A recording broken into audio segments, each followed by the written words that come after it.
US bans the sale and import of some tech from Chinese companies like Huawei and ZTE.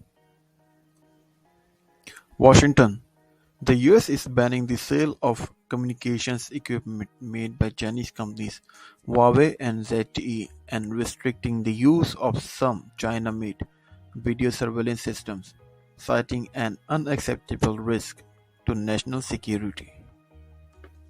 The five-member Federal Communication Commission said on Friday it has voted unanimously to adopt new rule that will block the importation or sale of certain technology products that pose security risk to US critical infrastructure. It's the latest in a years-long escalation of US restrictions of Chinese technology that began with President Donald Trump and has continued under President Joe Biden administration.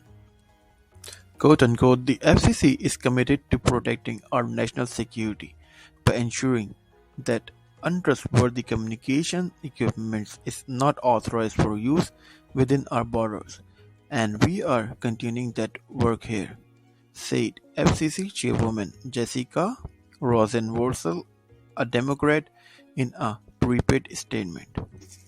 Huawei declined comments on Friday. Along with Huawei and ZTE, the order affects products made by companies such as Hikvision and Dahua, makers of widely used video surveillance cameras. The FCC orders applies to future authorizations of equipment, though the agency leaves open the possibility it could revoke previous authorizations. Quote unquote, our unanimous decision represents the first time in FCC history that we have voted to prohibit the authorization of new equipment based on national security concerns, tweeted by Brendan Carr, a Republican FCC commissioner.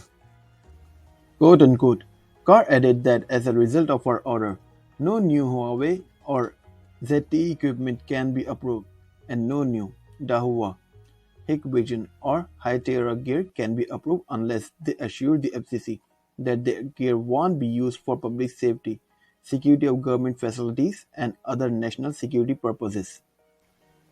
Hikvision said in a statement that its video products present no security threat to the US, but the FCC's decision will do a great deal to make it more harmful and more expensive for US small businesses, local authorities, school districts, and individual consumers to protect themselves, their homes, businesses, and property.